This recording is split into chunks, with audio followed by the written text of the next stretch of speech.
A rusty iron gate, a stubborn lock that refused to budge, and a frantic emergency cowlet sounded like the punchline to some twisted suburban joke. That's what I figured at first, until I realized the woman pounding on my driveway entrance, Victoria Langford, wasn't just being nosy. She was about to pull me into a full-blown neighborhood conspiracy that would upend everything I thought I knew about quiet small-town living. Let me set the scene properly. I'm Ethan Caldwell, a garden designer who's called a cozy riverside enclave just outside Seattle home for the past 4 years. I built that gate myself, solid oak with wrought iron accents right on my property line, based on the survey from when I bought the place. It wasn't some grand statement. I just wanted to keep stray dogs out of my flower beds and enjoy a bit of seclusion after long days sketching landscapes. One crisp autumn morning in 2022, I was nursing my black coffee on the porch when this racket shattered the peace like someone hammering a nail with bare knuckles. I glanced over and spotted her, Victoria, our HOA president, striding up like she owned the deed to my soul. At 5 feet 3 inches with sharp bobbed auburn hair and a glare that could wilt steel, she moved with the authority of a self-appointed empress. "This eyesore of a gate trashes our neighborhood vibe," she bellowed from halfway down the drive. "It's got to come down now." I was baffled by her volume. I'd sat through enough HOA gatherings to know she treated every chat like a courtroom drama.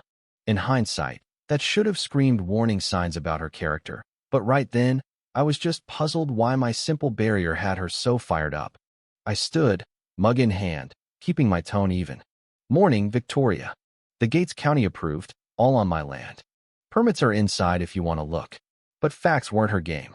She whipped out this antique-looking silver key from her jacket pocket, holding it aloft like a holy relic. "This opens every legitimate entrance in our development," she proclaimed, echoing her mantra from meetings. "We don't tolerate barriers here." It struck me as absurd. Why would her key fit my private lock? But she charged ahead, jamming it in with total conviction. "Nothing." She twisted harder, face flushing crimson, jiggling it like a burglar in a panic. By the third try, curses slipped under her breath. On the fourth, she yanked it free, screeching, "This mechanism's against regulations. You've messed with association assets." That's when it hit me. This wasn't a mix-up. Victoria truly believed my gate was hers to command, her entitlement radiating like heat from a bonfire.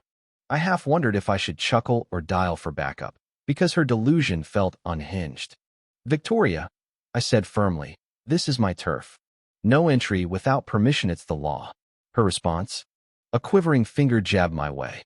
"You've got 24 hours to tear it down, or face crippling penalties, lawsuits, and I'll turn your existence into pure torment until you fall in line." The venom and torment chilled me. Her eyes plotted revenge already. She'd clearly crushed others before. That night, I pored over my HOA docs. I'm detail-oriented from years handling zoning for clients. Buried in a dense addendum was a sneaky provision about inspection rights for anything affecting community harmony or resale appeal. It screamed foul play. I didn't recall signing it, like it had been sneaked in. Suspicious timing. Tut handed Victoria the perfect weapon. Could it be fake? Proving it would cost a fortune in lawyers, which I couldn't swing. The harassment ramped up fast. My mailbox overflowed with ludicrous citations, blocking river vistas, causing vibration disturbances, even interfering with communal spirit. Each bore her scrawl on fancy letterhead, blending legitimacy with lunacy to grind me down. Tucked in one was an unsigned scrawl. She drove for households to sell and flee. Don't play by her rules. It felt authentic, from someone terrified yet bold. For families in our 50-home spot. I'd noticed absences: the retired duo with their daily strolls, the couple's overgrown herb patch, but chalked it up to relocations. Now, doubt crept in. Had they been hounded out?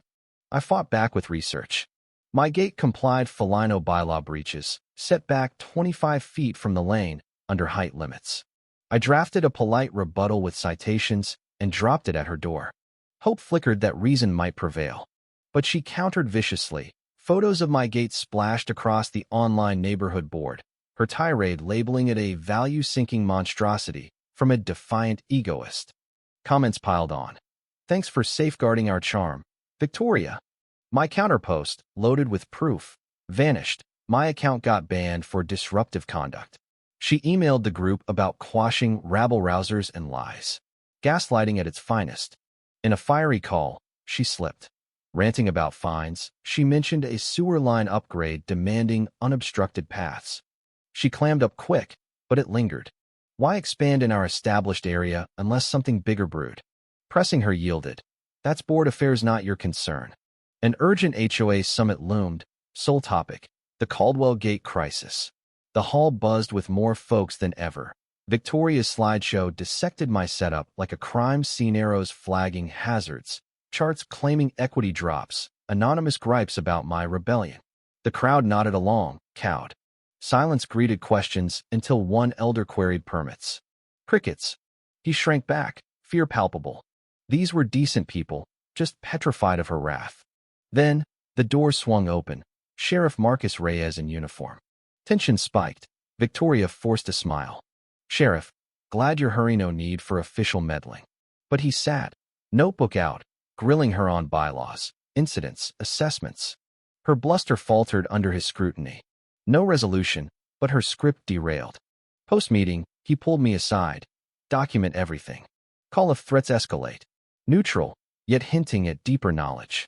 My form rebuttal? Erased. More anonymous aid arrived.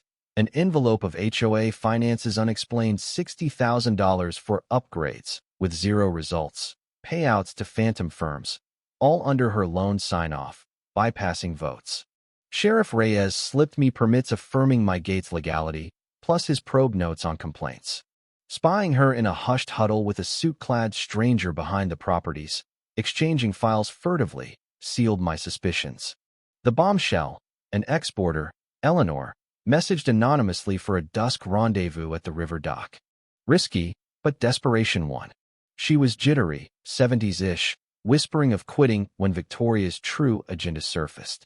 Leading me to cleared woods behind my lot, stumps and grids, half-poured slabs, stashed gear under tarps. Night ops for months, she said. Hidden docks, blueprints for Riverbend Lux, 30 upscale homes with marinas, her signature on bogus approvals, my gate XED as entry block. Profits? Millions. My barrier halted their road. She'd engineered exits for obstructing owners via torment. The upgrades funneled bribes. Terror mixed with fury.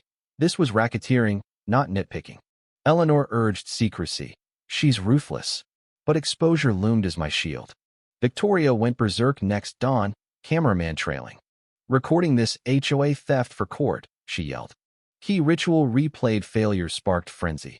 Shaking, pounding, shrieking about sabotage. Neighbors filmed. She dialed 911.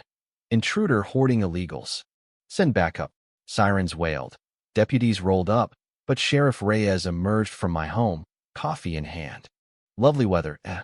Her facade shattered. Inside, she spun tales of public roads. He dismantled it. You approved the boundary fence yourself. No easements here. I unveiled the trove, ledgers, plans, forgeries. Neighbors confessed abuses. He cuffed her. Embezzlement, fraud, extortion. Her key clattered down, Power's emblem crushed. Fallout was swift. Her ouster, probes, site cleared. The enclave mended, open books, fair talks. My gate. A badge of defiance. But was her arrest justice? Or does power corrupt inevitably? Should HOAs wield such sway? Or are they breeding grounds for tyrants? Ever faced a neighborhood despot? Did you fight or flee? Spill in comments. Like if this gripped you. Subscribe for more raw tales. Who's the real villain? The bully or the silent enablers?